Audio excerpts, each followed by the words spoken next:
యుగ పురుషుడు విశ్వవిఖ్యాత నట సార్వభౌమ పద్మశ్రీ తెలుగుదేశం పార్టీ వ్యవస్థాపకులు స్వర్గీయ శ్రీ నందమూరి తారక రామారావు గారి వర్ధంతి సందర్భంగా చీరాల నియోజకవర్గ శాసనసభ్యులు శ్రీ మద్దులూరి మాలకొండయ్య గారి ఆధ్వర్యంలో చీరాల బస్టాండ్ దగ్గర ఎన్టీఆర్ గారి విగ్రహానికి పూలమాలలు వేసి నివాళులర్పించారు.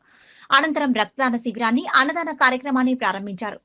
ఈ సందర్భంగా ఎమ్మెల్యే కొండయ్య గారు మాట్లాడుతూ విశ్వవిఖ్యాత నట సార్వభౌముడు నందమూరి తారక రామారావు గారి 29వ వర్ధంతి సందర్భంగా ఆ మహనీయునికి ఘన నివాళులర్పిస్తున్నాము.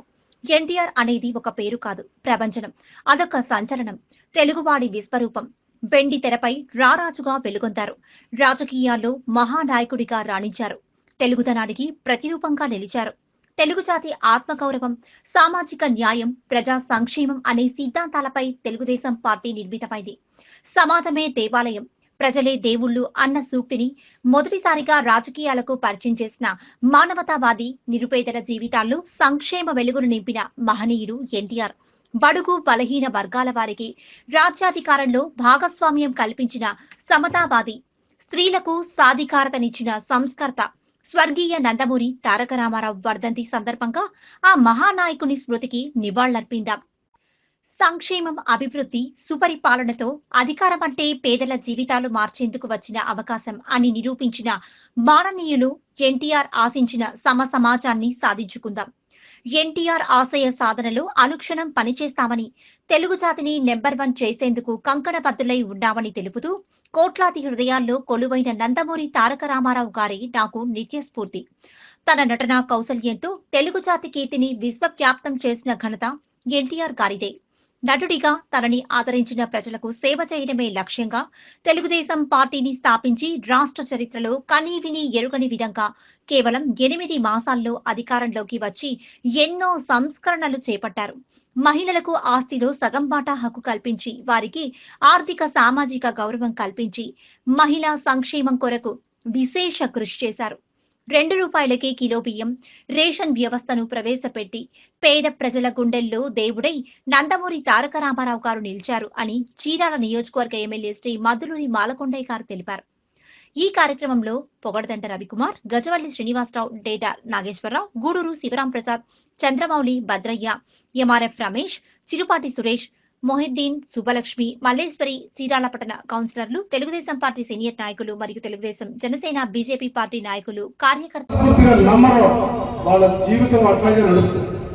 ఇది నిజం. కాలం మన కోసం ఎప్పుడు ఎదురు చూస్తుందా? కాలంలో ప్రయాణం చేయాలి మనం. కాబట్టి ఇవన్నీ అనేకమైన విషయాలు ఉన్నాయి. చాలా సంతోషం. ఈరోజు నాకు కావాల్సినటువంటి వాళ్ళు ఇక్కడ కూర్చొని చూస్తుంటే చాలా మంది కనపడుతున్నారు. నా అడుగులు అడిగేసి నా కష్టాన్ని భాగాలు పంచుకున్నటువంటి ప్రతి ఒక్కరికి కూడా పాదాభివందనాలు చేస్తూ, ఇదే పద్ధతిలో ఖచ్చితంగా ప్రతి కార్యక్రమం నేను వచ్చిన దగ్గర నుంచి కూడా ఏ కార్యక్రమానికి ఫెయిల్ అవ్వకుండా చేసుకుంటూ వచ్చా. ఎప్పుడన్నా నేను లేకపోతే ఆ రోజు ఆ కార్యక్రమం సజావుగా జరగలేదు.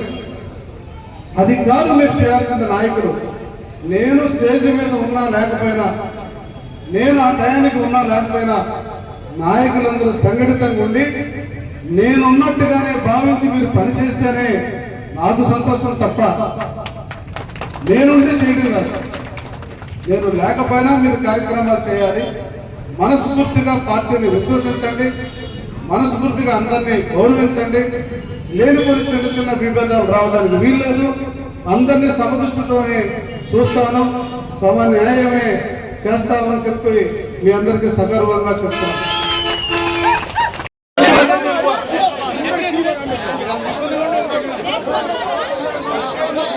ఇవ్వకూడదని కనీసం 3000 గజాలు నాకు ఈ సెంటర్లో వదలమంటే ఆ రోజు కూడా నా మీదకి యుద్ధానికి వచ్చారు. కాలమంతా ఒకటిగా ఉంటుందా? అధికారం శాశ్వతమా? మీ అందరికీ ఏం మనసు వచ్చి వాడొస్తాడు వీడొస్తాడండి? ఎందుకు వస్తాడు?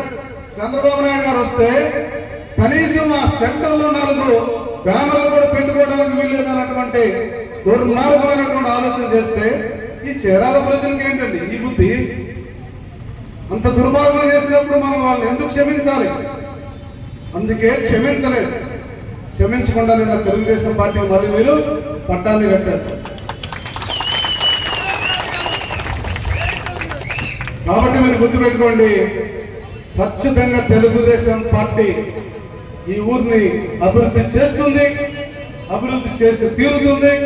ప్రతి ఒక్కరు కూడా నాతో పాటు నడిచిన ప్రతి ఒక్కరికి కూడా ఏదో ఒక ప్రయోజనం అయితే చేకూరుతుంది తప్ప ఓపిక పట్టాలి.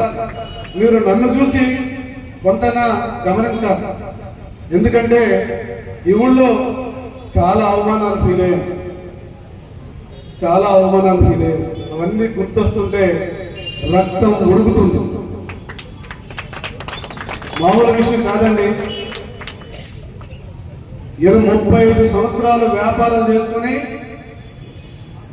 ఒక స్థానాన్ని సంపాదించుకొని ఈ రాష్ట్రంలో ఏ ఒక్కడ కూడా నాకెళ్ళి చూపించి మాట్లాడేటువంటి అవకాశం లేకుండా నేను వస్తే మాటలు ఏ రకంగా వచ్చినాయో వాటన్నిటిని భరించాను. కాబట్టి ఈరోజు నాయకత్వం మనకు వచ్చిందన్న విషయాన్ని మీరు గుర్తుపెట్టుకోండి. మీ అందరికీ కూడా చెప్తున్నా, ఎవరు ఓపిక ఎవరు కాలం కోసం ఎదురు చూస్తారో ఖచ్చితంగా వాళ్ళందరికీ మంచి జరుగుతుంది. బడుగు బలహీన వర్గాల యొక్క చేయూత కోసం శ్రామికుడి యొక్క ఒంటిలో నుంచి తన రక్తాన్ని చిందిస్తే పుట్టినటువంటి పార్టీ ఈ తెలుగుదేశం పార్టీ. ఇది గుర్తించమని చెప్పి మీ అందరూ తెలియజేస్తూ, చాలా మంది వెయిట్ చేస్తున్నారు కాబట్టి దయచేసి మీరు అందరూ ఒక్కసారి భోజనాలకు లెగవద్దు. నేను వెళ్ళి ప్రారంభిస్తా. ఒక అరగంట ఓపికపట్టండి, తొందరపడద్దు. అందరికీ ఎంతమంది వచ్చినా సరే